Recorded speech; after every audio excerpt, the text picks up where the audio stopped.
Outsourcing Professional, ACOP, of the International Association of Outsourcing Professionals, Fellow of the Association of Outsourcing Professionals of Nigeria, and member of the Institute of Directors of Nigeria. He is credited with exemplary people skills that have enabled him to lead several turnaround initiatives in 19 years banking career, prior to starting a human resource outsourcing company in 2006. As part owner and MD CEO, he is a certified member of the John Maxwell team, an elite group of certified coaches and communicators, mentored by renowned leadership experts and New York Times best-selling author John C. Maxwell. One thing that is not written here that Mr. Soji Oyawoye has also done is Mr. Soji Oyawoye is the owner of the bunker. I don't know how many of you knows about the bunker. The bunker, and he has it in 2 locations, in Lekki and in Surulere. The bunker is a great idea. He's an entrepreneur. So he has created a platform where you and I can come out of our busy schedule, come out of the noise in Lagos, and have a place of solitude, a place where you can even have your meetings, a place where you can read if you have to read, a place where you have access to Wi-Fi, different things that can, that's like an office, and you just pay a token for that. When I heard the amount you pay to have that, even if you want to have meetings, you can have a meeting in Lekki for so low an amount, as low as 3,000. I tell you, that's a great one. So I welcome to you, I introduce to you Mr. Soji Oyawoye. Please welcome him to this great occasion. Thank you. Please listen very well. Thank you very much, and good morning. I hope it's okay to stand up because I like to be able to see your faces. Yeah. I'll try and run through because we have limited time. So for questions, if there isn't time to take questions, you may just want to note my email. It's info@sojioyawoye.com. So we can communicate outside this session for time out. info@sojioyawoye.com. Or you go to my website, sojioyawoye.com. Then you'll be able to access every other things. I'll be sharing with us on teamwork and trust. And I think I was selected to talk about this because I currently manage a staff of about 6,780 people from different organizations in Nigeria and Ghana. And I've done that for 13 years. So I must know how to manage people, to have that number of staff under management. So I hope to be able to do justice with that. But first, it's a reality check. How many of your employees come to work and say, I love my job? Anybody? Okay. I'm seeing about 10% of the room. Because how you begin to know that they love their job is they're not likely to ever do thank God it's Friday. When somebody says thank God it's Friday, what are they really saying? My staff never do thank God it's Friday. On all the Salah holidays, one of the days I just went to the office to do a few things around 12. I had 3/4 of staff in the office. Nobody told them to come. They just love the office. That's what I want to talk to you about.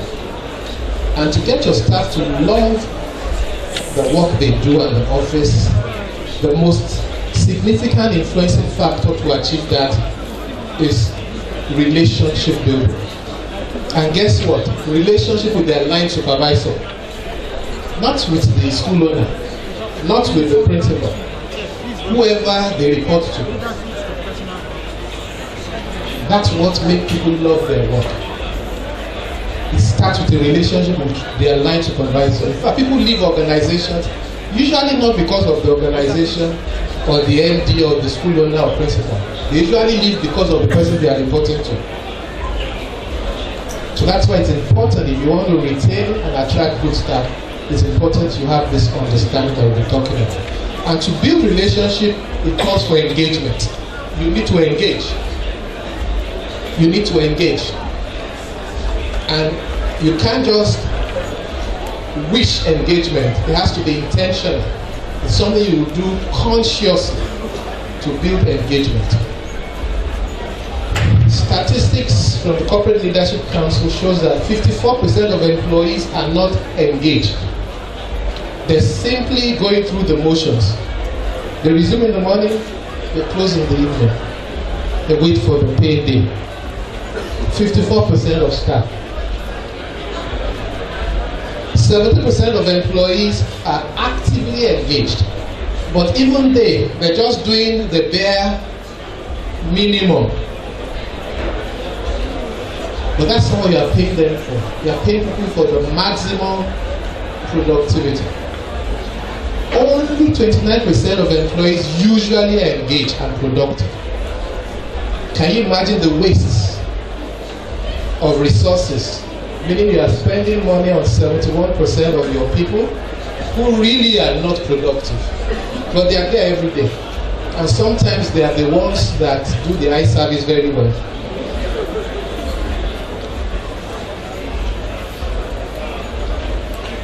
If you are not engaging your top talent, somebody else will. What does that mean? Somebody else will give them an offer sooner or later and they will leave you. And usually they leave you when you least expect it. And if you can get this engagement right, engaged staff give you 20% more results and performance. And 87% of employees, right, that are not well engaged are likely to leave.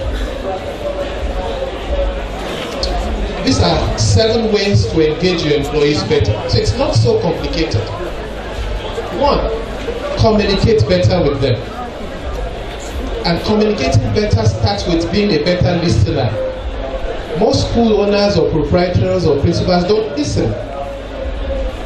The assumption, business is my school. If you don't like it, get out of here. I've been running this school for the last 20-30 years. Who are you to come and tell me otherwise? Then you're not engaging your people. You must learn to listen.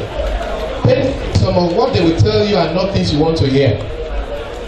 But if you're not open to such negative feedback, they will stop telling you anything. Then they'll just be eye service people telling you only what you want to hear. 2, show appreciation. And appreciation is not necessarily by financials only. Oh, Mrs. A, that was a good thing you did. Well done. And at maybe it's school meeting or assembly, just celebrate the person. Come into front of the assembly and everybody gives a round of applause. That is not monetary. But many people never show appreciation. And sometimes leaders assume showing appreciation shows weakness. No. 3, provide recognition. The example I gave earlier, then walk the talk. In my office, we don't have an attendance register, but nobody comes late. Because I'm in the office before 8 a.m. So over time, everybody's in the office before 8 a.m. But I'm the owner, I'm the MD CEO. I could come anytime and nobody dare say anything. But if you say resumption time is 7:30, school owner, principal, you better be there 7:30. That's how you engage people. Show concern. Be involved in things about them beyond just school work. They're human beings as well. They also have school fees to pay for their children. They have rent that is falling due. They also have meal times. The things they also are going through like anybody else. So you must be emotionally intelligent to show concern by observing them that, oh, Mr. B is not looking like he normally looks. There must be something wrong. And you call that person to a private one-on-one meeting. And usually what they're going through are not things you may not be able to resolve, or you should not, that you won't know somebody who can resolve it for them. Because you are the boss anyway. So your network of influence should be bigger than theirs. Listen again, it's linked to 1. Then show enthusiasm. Look at the dance we had a while ago. It looks like we're just, why are we having this kind of fun? But that's the enthusiasm. So let work be fun. When work is fun, it's no longer work. People just want to be in the office all the time. And one of the biggest mistakes owners make is they try to do everything alone. It's not possible. No matter how gifted you are, no matter how intelligent or experienced you are, no one person, we don't have much time, I could have done 1 or 2 exercises to prove this point. No one person can do everything, at least to do them well. So there are times you need to learn to just let someone else take the lead, including some of your meetings. Yes, you are the chairman, you are the head. Occasionally just appoint one of them. Okay, you are chairing the meeting today, you are also in the meeting. First, it gives you an opportunity to record, because what you are doing is that person has been elevated technically, because you are chairing a meeting that the guy is also in the same meeting. Then after the meeting, you have a one-on-one to guide the person on what they didn't do right or what they could have done differently. So it's also a coaching process. And to combat this error, business owners must do a few things very well. You must learn to hire, train, and retain the right employees with emphasis. And one of the questions I usually ask when I come to this slide, if we have the time, is how do you get the right employees? Nigeria is this, Nigeria is that. So except you are putting yourself in the rut. But if you are different, then there must be other different people like you in this country. So again, hire, train, or put differently, stop trying to buy the talent you are looking for. Learn to build them. So you build your people to what you want them to be. That's the cheapest and best way to get the right staff. There is nobody called the right staff. You build them. And if you follow those 7 steps, gradually over time you'll build them and build the right one. And that is a practice called talent management. And talent management simply means a commitment by your schools to recruit, retain, and develop most talented and superior employees that are available in the job market. It's a process.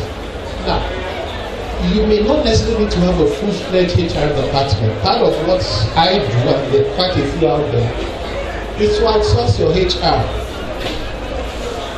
and have specialists help you manage your HR process and businesses. For example, I'm aware most schools, including the janitor, is a staff of the school. That doesn't make sense. A cleaner is not a core part of a school's process. So any function that is not core to your operations, your teachers, your teaching staff, really should be outsourced. It's like a hospital insisting to have its own lab. You notice most forward-looking hospitals, you can't do the test somewhere else. But in those days, the same hospital has a lab, has a pharmacy, but you don't need all of that anymore. Because your core function as a hospital is to diagnose and prescribe. After that, go and buy your medicine. Go and bring your results from elsewhere. It reduces your cost. All of that is talent management. Now, I want to spend about a minute or two on retention, because that's the key thing in this process. How do I retain the best staff? A lot of school owners and businesses assume salary is the most important thing. No. Salary is important, don't get me wrong. But the reality is salary is never enough. When I started working 33 years ago as a young bank worker, my annual salary was 4,700 for a whole year. Yeah, the face looks a little young. I've seen some life myself. And my dream was by the time I become a manager in the banking industry, I would have arrived. Because the salary of a manager at that time was about 50,000 naira for a year. But in that my 4,000 annual salary, I paid rent. I bought car.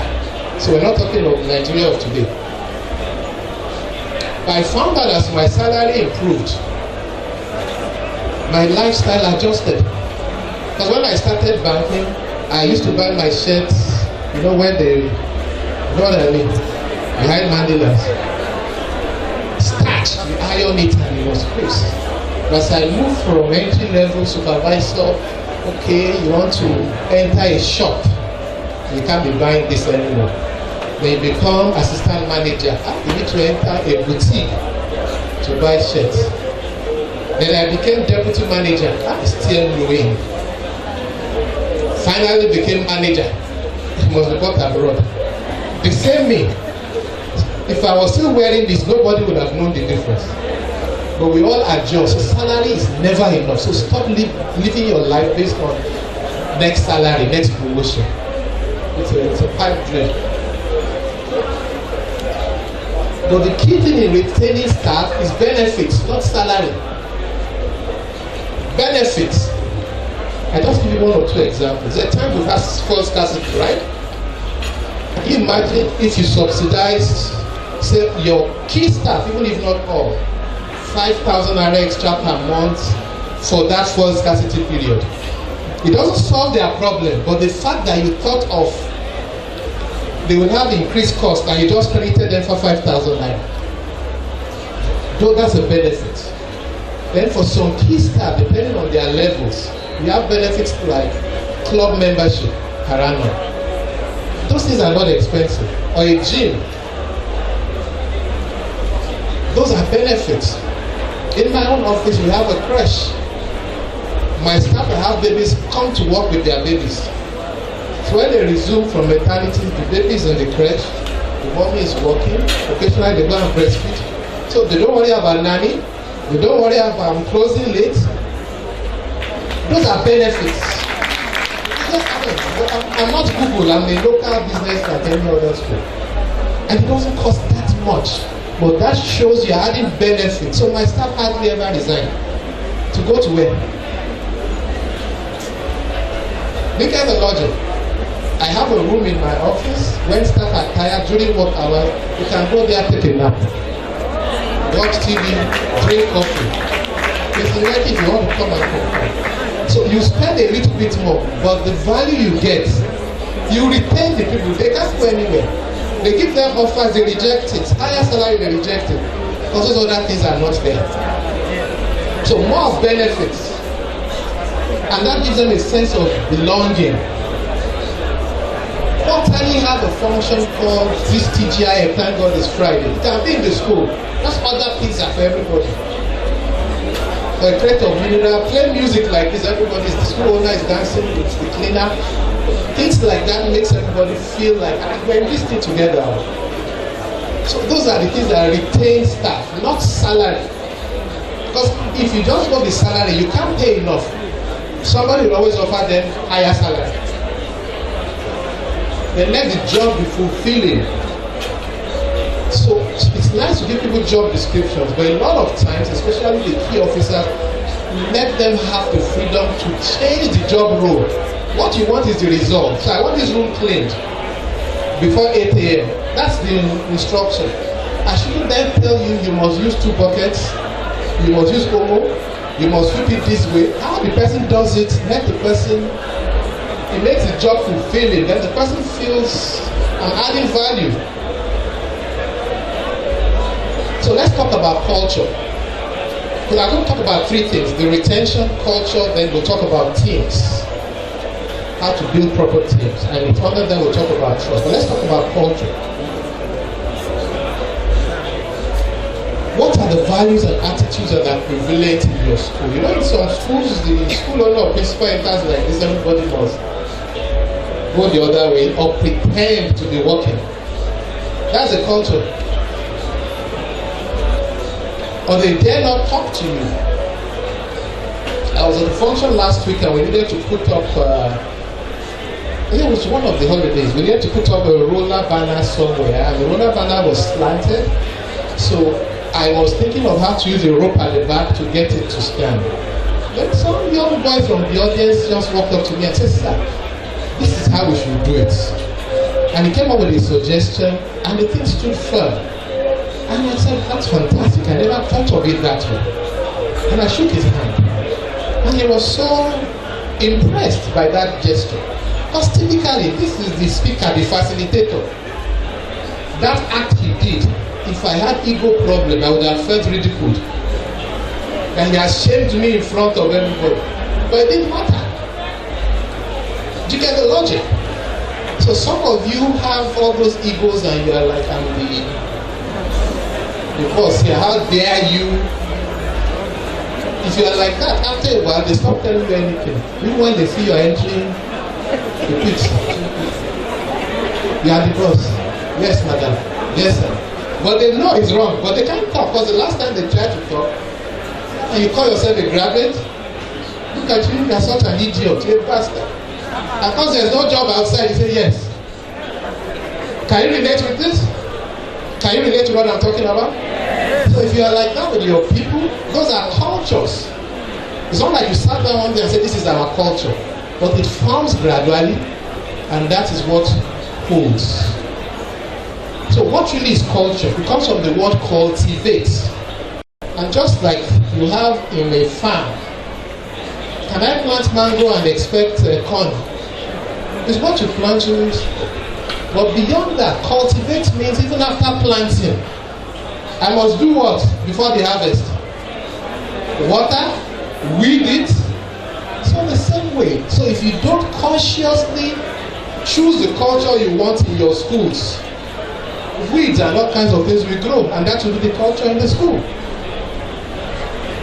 Same with integrity. Even the school owner, everybody is aware that you are the one supplying diesel to the school. And the diesel is maybe 200 naira, but you are supplying it to the school at 230 naira. You know what I'm talking about? That's the culture.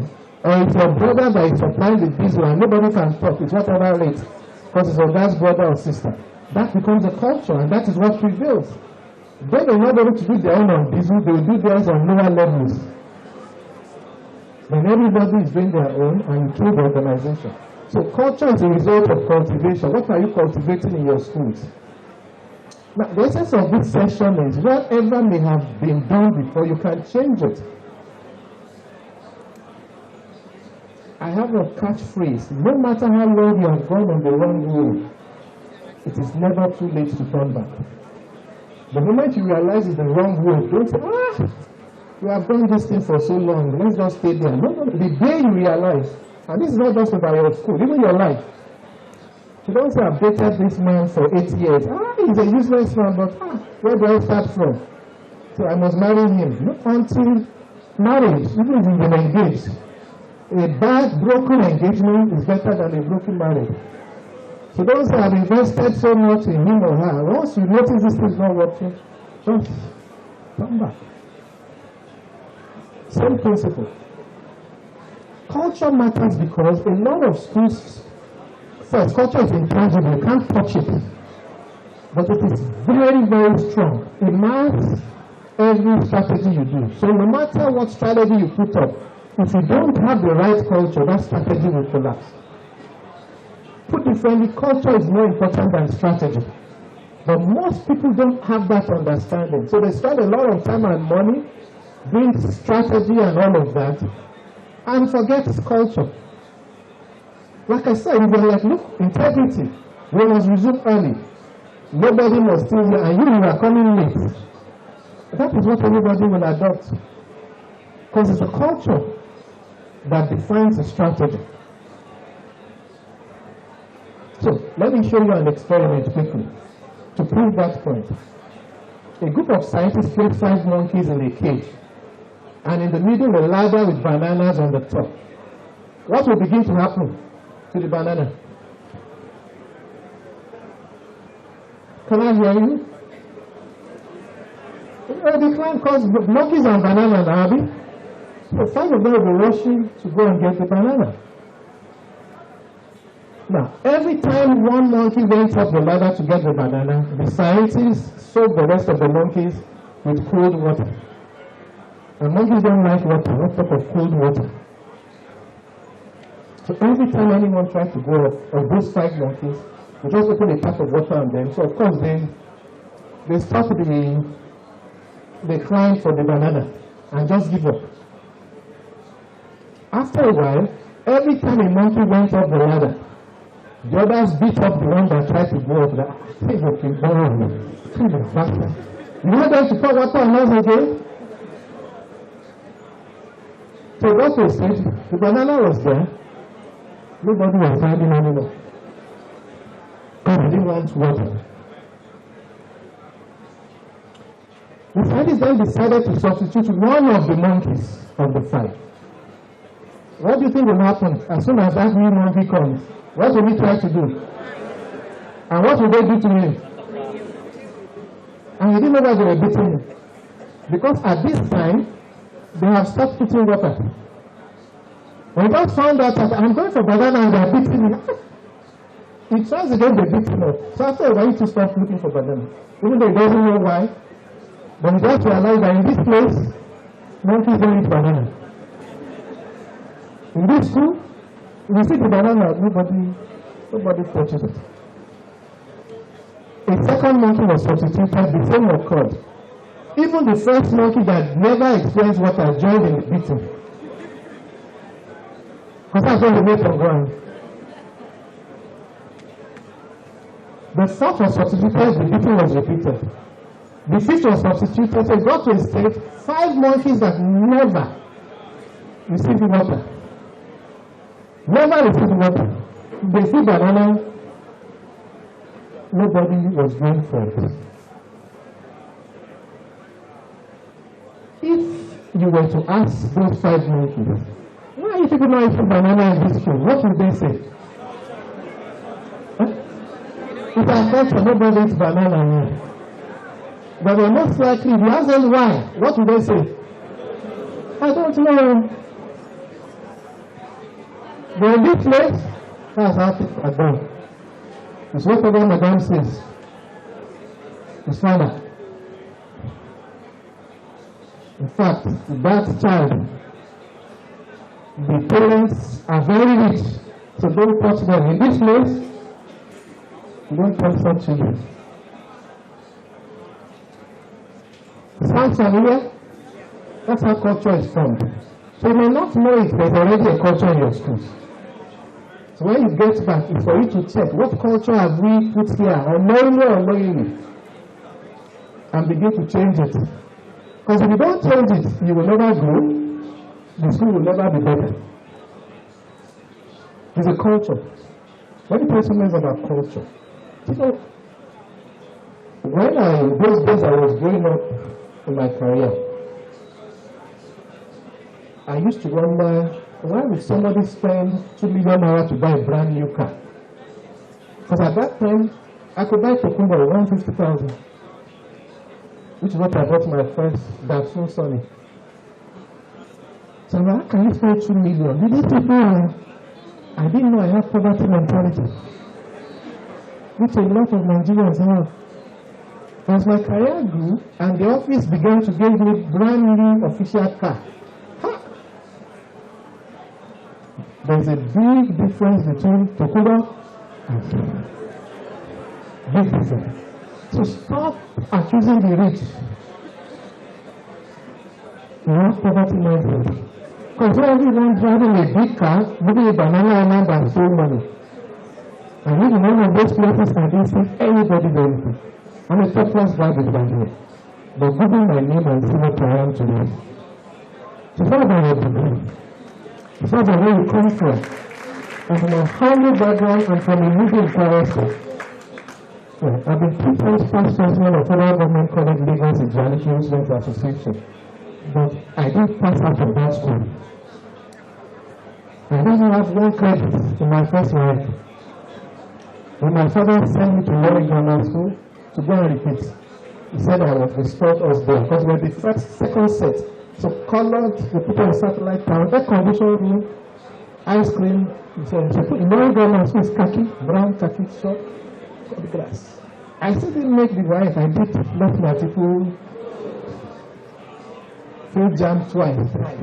So all the things I'm sharing with you are the things that really matter, not some of what you waste time on.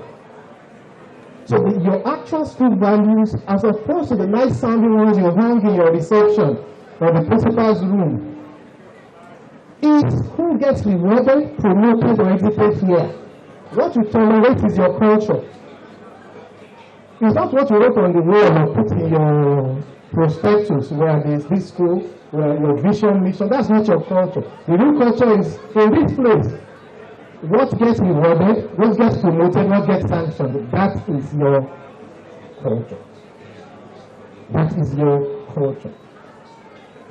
The culture is strategy. I mean, some of you will be familiar. This is the Pac-Man game. You know Pac-Man, that game that just goes around eating So culture eats strategy for breakfast, lunch, and dinner.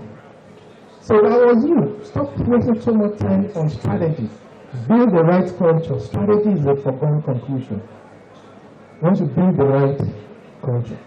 So you need to shift the paradigm. Paradigm is the way we see the world, the way we think and behave. So change the way you think and behave, and things will change. Because if you have that poverty mentality I was speaking about, all you will attract is poverty. Believe me. The banker someone mentioned here, we sell a bottle of water there 200 naira. Water is 100 naira. Our Coke is at 250. So some will come there and say it's too expensive. They have poverty mentality. If you go to cinema to watch movie, how much is their Coke there? 200 naira. But to watch the movie, you buy the Coke. Who has had a Coke here at Radisson Blue, Apollo, Meridian, Sheraton? How much is the Coke? 1,500. They won't even give you the bottle. They will give you a glass, half of which is the ice block. So 60 Coke. Then you slice a lemon or lime, put a straw, put an umbrella, 1.5. And you and I will collect the cup, you look for the sign of the hotel, and you take a Snapchat, Instagram, this is how I roll. Which Coke for 1.5? I just taught you a good entrepreneurship lesson. I hope you get that. So take what exists, add value to it, have a new product. But people have poverty mentality, they will never buy that Coke. And if they start a business, they will attract people like them, poor people. So if you have poverty mentality, your school will only attract poor parents and poor students. It's a principle of life. So change the way you think. Then you begin to transform your school and your life. You know, I don't have much time. I tell a lot of stories, so you need to. That's how you reposition. Now, let's talk about teams. What really is a team?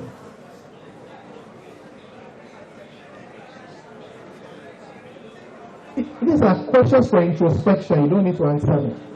Do your staff understand your school's objectives? Do your staff understand the school's objectives? I put it to you, usually they don't. Are they willing and able to achieve the objectives? So let's assume they know it. Are they willing? Then they may be willing, but do they have the capacity to achieve it? Because there may be some training or exposure you need to give them that you fail to do because you don't want to spend the money.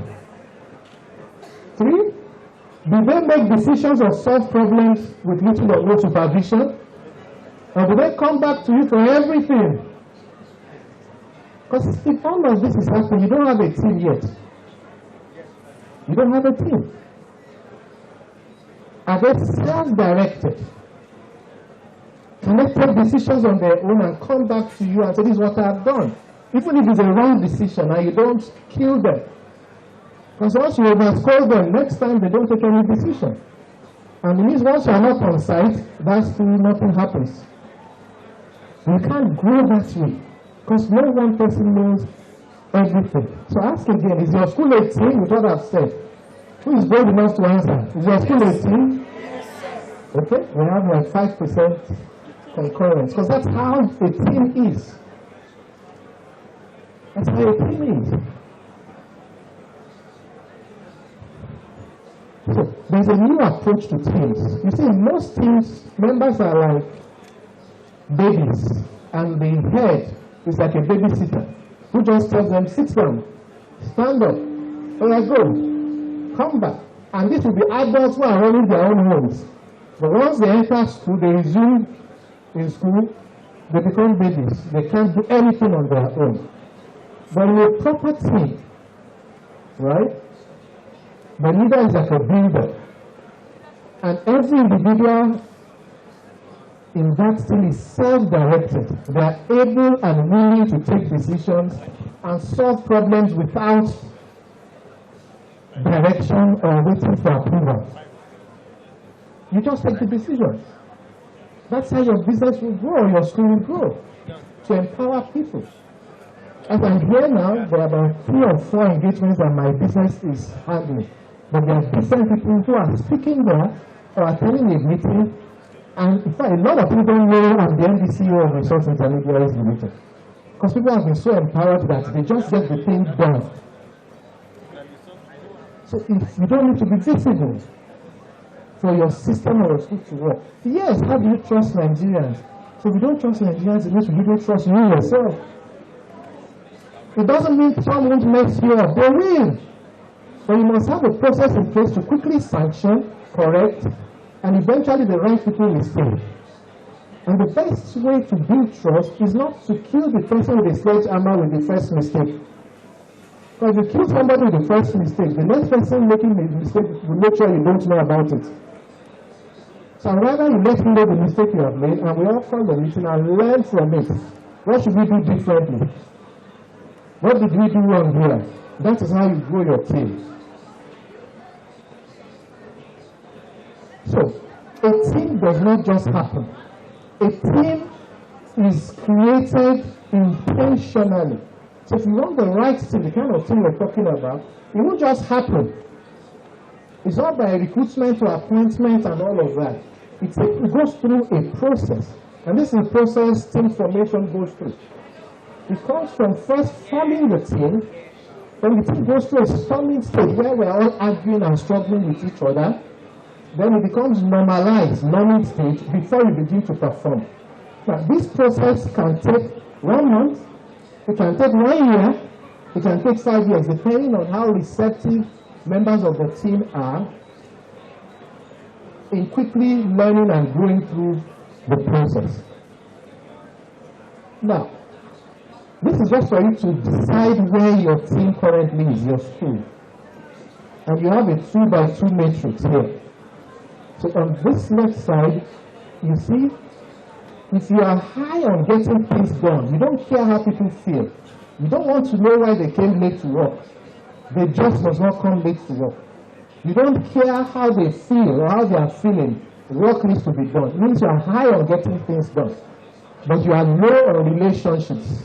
So it means you are at the spawning stage. So you know, this is again trying to analyze your school. It means you are on the spawning stage. Getting things done no matter whose toes are stepped on. If that's your culture, that's where you are. You are the spawning stage, meaning you have not even yet begun to try to be a performing team or school. Now, if you are high on relationships, you don't want to offend anybody. You're very caring, very warm, mother of everybody, but results are not being achieved. You are the normalizing stage, meaning you have moved from forming to storming, you are here. But this is where you want to be. Where you are high on getting things done, also high on relationships. So my staff comes late to work. The first question is not, why are you late? Don't you know you should have been here? Don't you know there's a meeting? The first question should be, is everything okay? What happened? They will tell you the truth. But you're like, why are you late? Don't you know that this? Oh, sorry, ma, a trailer broke down. No trailer broke down. They woke up late. They overslept. They went to vigil or party or whatever. They overslept.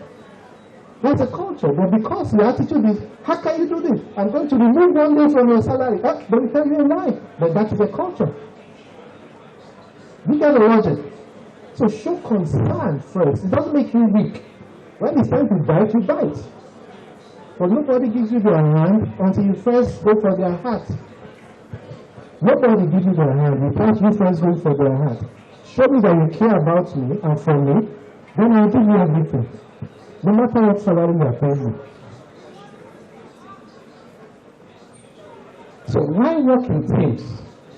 We work in teams because as an individual alone, we are limited. No one person again can achieve much alone.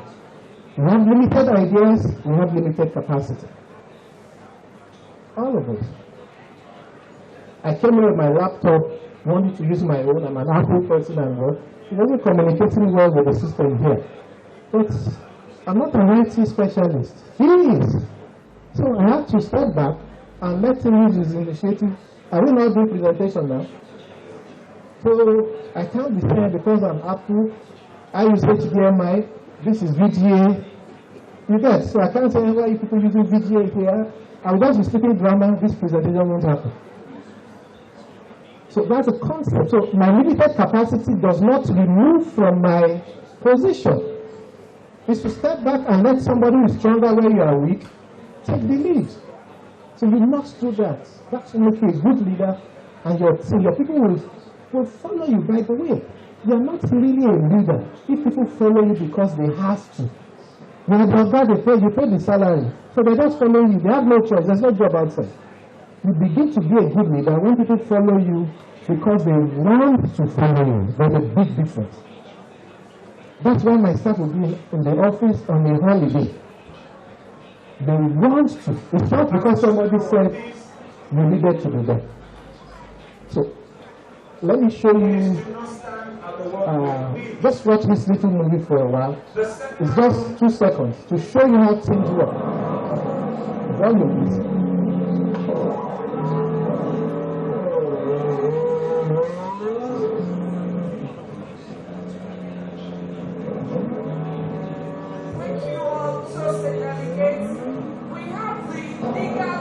So what's happened here in Ferrari races, people know only the driver. I'll repeat it. People only know the driver, Michael Schumacher, what have you, but each of those drivers work with a team of 24 people. Because one of the key distinguishing factors in who wins is how quickly you change your tires. And in a race, they change tires twice or 3 times. It takes an average human being 15 to 20 minutes to change 1 tire.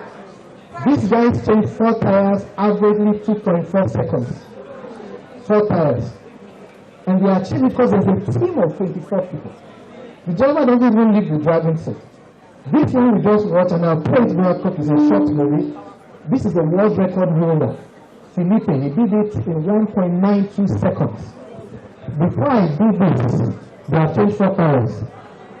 Well, watch it now, it's not right, can we watch it together? That's right. Look at the team.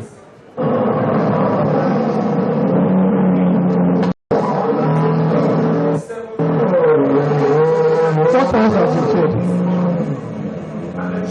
Different angle of the same thing.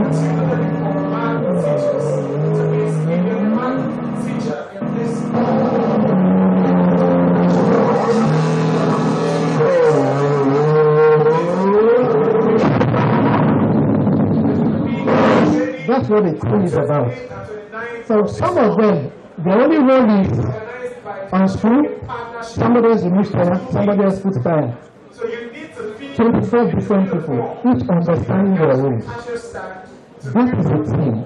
If you're a football person, I'm sure sometimes you watch footballers play football, and he's going towards goal, and last minute he does that, and somebody is there collecting the ball.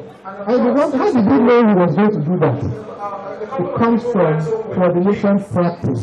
So your school must be that way that everybody understands the objectives and can step in whenever anything is supposed to be done.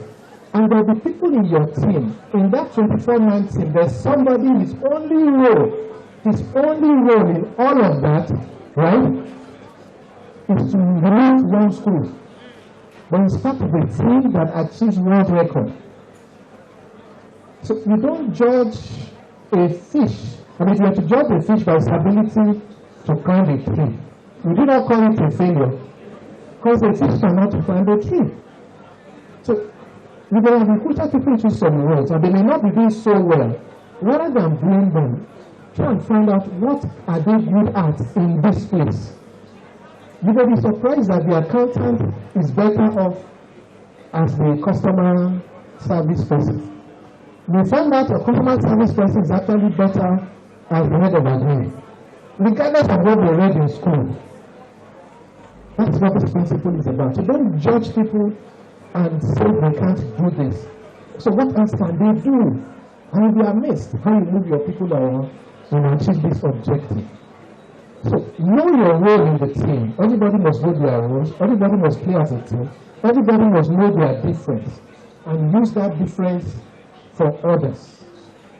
You must know your role, use that difference for others. So there's nothing wrong in being boss and you're weak in certain area. It doesn't remove anything from you. Let the person who is stronger, for example, I'm a relatively people person. But there's some meetings we need to hold in the office that I let my second in command to lead. Because he's a hard person. He's less emotional. So if you put me that's very emotional, things will go right. So there are times you step back. For example, the tax people come, or Lagos State, all these harass, what have you. You know that I can begin to cry in front of them. But we can look them in the eye, and by the time they finish the meeting, they will come and brief me, and I'll find out what I thought was such a major problem. We so harass them that they are the ones now negotiating. So you say, I'm doing this, I must be the one to do this, but the nation is in trouble. So successful things, everyone contributes. Everyone contributes. Even if their role is just to put a screw or remove it. So everyone is not adding value. Don't be emotional, whether it's the owner's brother or sister. Let them find another job. Because when you create a culture where everybody knows this person is here only because that's a culture. You understand? Everybody is not happy. They know this person has no value add, but they can't do anything because of theirs. You can't have a good thing that way. Everybody listens, everybody is conscious, everybody tells the truth. You must encourage the people to tell the truth. And how you are people to tell the truth is not to use a sledgehammer to kill a fly. Believe me, because if you can't be truthful to yourself, you don't have a team yet. You don't have a team yet. And everybody is supportive beyond the work. So we recognize one of us who comes to work. You don't really just to HR. Everybody is concerned to check out. Today, for example, one of my staff, the son, guy is in Abuja. I'm aware his son is having some eye surgery. First thing I did this morning was to call him and say, all will be well. Just to let you know I'm praying along. The fact is time to me after. I was inspired. I can imagine how he felt. It's not my job to be calling him. You get the logic. Because I heard from HR, because we needed to pay for it. That's the reason why I heard the son. But I got involved on the morning of the surgery. Because as a parent, I know I have a 26-year-old son, a 24-year-old daughter. So I know, and these are people just starting like how worried they may be. So that's how you engage again. So it's not just about work. It's about being supportive of your people and your team. So when you see the problem, you own the problem and you solve it. So once you see any problem, you don't wait and say it is head teacher's responsibility. Don't wait to say no, it is the finance people's responsibility. Just own it, solve it, let somebody say no, you should not have done it that way. Because sometimes you don't have the second opportunity to correct it. You just own the problem, solve the problem. That's how things work. That's the right culture for an organization. So everybody just takes up. Again, I'm sure you've watched football again, where somebody who is meant to be a right fullback is more like a defense. But somehow in the game, he finds himself in front of goal. We did say, no, my role is right fullback. Where are the fighters? Come and score. Would you say that? No, he just shoots the ball. It's the same principle. It's the same principle. And then you won't say, why did you score? You took the shine off me. That's not a thing either. You celebrate with him, even though it's not his role to have done it. That's how you build lasting things. And to build lasting things, you need to build trust. So let me tell you another quick story. There are 3 turtles. Nick, Andy, and Roy. 3 turtles. They decided to go on a picnic. Nick brought the snacks and food, Andy brought drinks. They got to the assembly point and found out Roy didn't bring anything. But suddenly it began to rain heavily. So they had to hide under a little cave. And then said, okay, since we're delayed here, we haven't gotten to the beach. Roy, can you go back home, go and bring at least umbrella, so that if it rains, it doesn't stop, we can at least proceed to the beach. You have also contributed something. And Roy laughed and said, look at these people. You think I'm a fool? Because I didn't bring food and drink, he didn't want me to go and bring umbrella. And before I come back, he would I'm not going to, it's able to trust us. There's enough for everybody. So reluctant after a while, he left. Then the journey to go and bring umbrella and back is less than 30 minutes. 30 minutes he wasn't back. 1 hour he wasn't back. By 1.5 hours, Nick said, "So boy, under the one, let us at least eat a little. We can keep his own." Roy tried to do, and Anne tried to dissuade him, but eventually he also agreed. And as soon as they opened the first pack of snacks, Roy approved. He never went anywhere. He was hiding that these people are going to trust them. They see? See, people, I told you, see, you're already eating. So they all felt very bad with each other. Trust is key. You can't have a thing if there's no trust. You can't have a thing if there's no trust. No trust, no team. If there's no trust, there's no team. Third reason, no trust, no results. So trust is fundamental. It does not mean you may not break the trust, but don't kill each other. You build and learn from it and move on. And these are characteristics of teams. They get more varied ideas, they're more creative, they get more done. It's more fun when the team succeeds well. But there are barriers.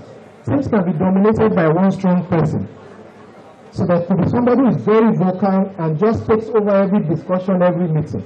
So to make the team work well, you have to tell such a person sometimes, "Yes, we are ready. Can you let us hear from other people?"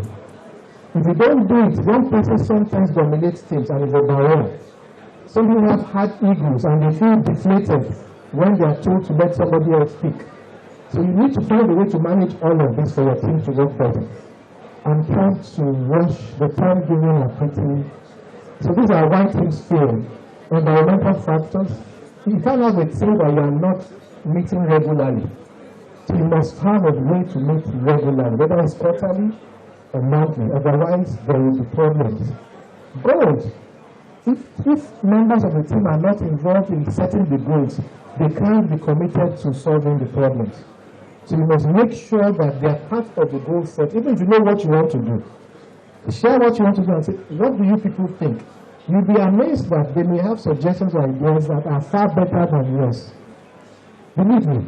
And sometimes those suggestions come from the least expected person or member. I've seen that over and over in my 33 years work career. It's fantastic when you let people just give you feedback. Roles. These roles are not defined. So let everybody know you are the goalkeeper. You are right fullback. Let everybody know their roles. And when I say let them know, it's written. It's called a job description. The person is signed, management will sign, a copy goes to the person's HR file, a copy stays with the individual. So they can't come tomorrow and say, "I didn't know it was my duty." It must be documented job description and profiling. Processes. If you wait for crisis for every decision, then you have a problem. So there must be processes to deal with every issue. You may not have noticed, the moderator went round at some point and picked me 1, 2, 3. That's telling me I have 30 minutes left. That's a process. Being instruct the class, this come to give me a paper, so I move it. Very soon as you come and give me 1, 5, 15 minutes, then 10, then 5. And I get, so that's a process that makes things work seamlessly. Relationships. We started off from there. The engagement, build relationships.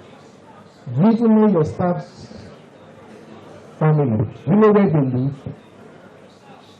You must. The principal student, you must. Wherever that house is, you must go there physically one day. You must build relationships. You must open up your own house also for them to come occasionally. I do it once a year. It's called a day out with the MD. They come to my house. I go to their houses, so I meet their spouses.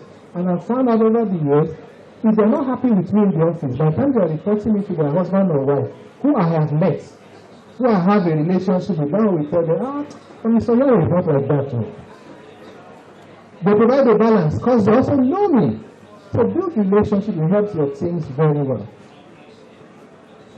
Then handling meetings.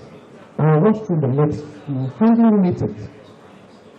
Because you can't run a school or any organization without having meetings. But please, any meeting you're ever invited to that does not achieve at least one of these three things is a waste of everybody's time.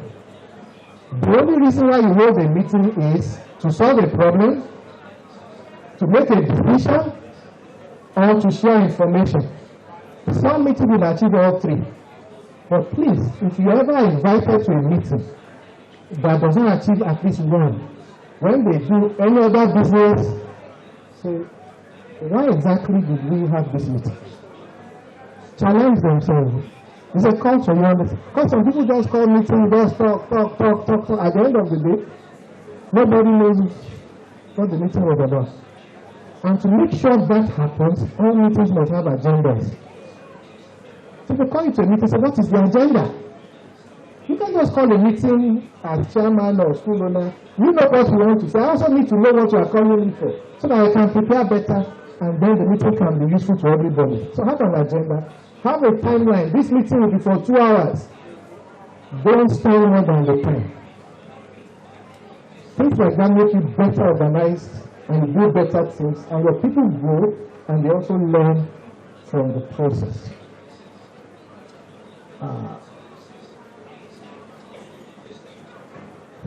But delegation is important. Significance of delegation. It's important to build delegation into your teams and your structure. Delegation meaning for every role there must be a backup. For every function there must be a backup. For every function there must be a backup. So never have a process that is a one-man show or one-woman show. Then you don't have a team yet. Because that person will fall sick one day. God forbid that person may die suddenly. Or that person may get another appointment, or if nothing else, win this lottery. Then you are stuck. I'm not a report person, so if we need to do some proposal, I don't say I'm the owner, I'm the most experienced. You have people, when they do the PowerPoint, and it's fantastic. So just delegate, regardless of their level of position. Just delegate. A church that I spoke to similarly on things over the weekend, and I asked them, do you have an IT, do you have an online presence, social media, which your schools must have it. If those who live in must have no social media. They said they do. So I said, who is the head of the social media team? They brought out somebody about my age, and I'm like, this person is old school now. Because social media is dynamic. You need somebody who is young. And how many times, what's your social online strategy? They were looking at you. Because once you have a social media handle, there will be a strategy that every week we must post 3 items. Every week we must post 10 items. And we post it on Monday between 8 and 10 a.m. There must be a process. Not just start to say we like it, we post. Then for 2 months, nothing has happened there. I don't think you have a website. People don't go to websites anymore. People go to Instagram, Facebook, or your mobile app. That's what that gentleman presented. That's your website. People, so link your website to those places. Then they will go to your website. You get the difference. Then you can see the potential of someone that you may lose if you don't delegate to them. Delegating to them makes them feel more important and they settle. Especially the individual who is approaching age 40. It's been proven, usually as people get closer to age 40, they are asking themselves, what exactly am I here in this life for? So they begin to ask serious questions. And if they don't see themselves in your plan, they leave. They may even leave for a wrong place. But as far as you're concerned, this place has no plan. Because by the time you're 1840, you should be determined on what you are doing with your life. When you need a new way of starting a task that comes up regularly, delegate for people to come up with a solution. When you want to say promising person, what the promising person is capable of, give them responsibility. Some people like that like to come up with solutions. So these are when to delegate. Now, almost finally, I think we're getting close to the end, right? You see, organizations tend to have this thing called human resource department. Human. Your staff are not a resource. A human is not a resource. A resource is table, computer, laptop. Staff are human beings. And if you change that thinking, the way you relate with your people is materially different from looking at them as a resource. That's why most modern organizations call that unit people management rather than human resource or human capital. So you must consistently validate that it's the human being, not fixed assets, that makes the difference for organizations. It's your people. They're your greatest assets. Check on your greatest assets. Who should you spend the most of your money on? On your staff. But most spend it on the building, the cars, the automated board, and all of it. Fine, fantastic. But you must invest in your people. You must invest in your people. And this is the business case for developing your talent. Investing in talent development is vital for all employers, because that's how you retain your people and make them productive. Yes, people have also said to me, what if you train them and then they just suddenly leave? No problem. They will leave, yes. But make sure as they are leaving, you also don't quarrel with them. So they go as your ambassadors. Honestly. So don't treat them. Don't say I won't train the next person. Because the business or school that does not train its people usually ends up with monkeys. And you saw what monkeys do there. So train them, let them go. If they want to go, let them go. So there are naira costs to it, but there are hidden costs when you don't train them. You will end up with people who are adding no value. Remember the statistics you started off with. 71% of them will just be there. Because you have not trained them, nobody is coming to even ask them to come. So you think they are loyal, dedicated. The truth is they can't get another job. And I don't want such stuff. I want stuff that people are coming to try to take. If I have those benefits, people offer my staff double, triple salary. They come and show you the letter of employment. But those people don't understand this business. I don't want to go to a place where they pay me very well, when somebody will be telling me, sit down, stand up. That in this place, I am in charge of my department. It is life transforming if you get it right. It's not all about money at some stage. When people are starting life, yes, salary. But once you're getting to your 30s, it's no longer just about money. There are things that are more invaluable. I'm done. I'm on this social media handles. If you are there and you want to follow me, I'll follow back. I think we've done well in. Oh, my wife walked in. I didn't even know. Can you please stand up for recognition? That's my wife. This is she's also a coach. She's Coach BC, and I think she was here last year. So now you have two for the price of one. Any time for questions? I don't know if we have 10 minutes. After now. Thank you very much for your time on this place. Please can we applaud our speaker? If he had more time, he would have done more. Just within a short time, a lot has been passed across to us.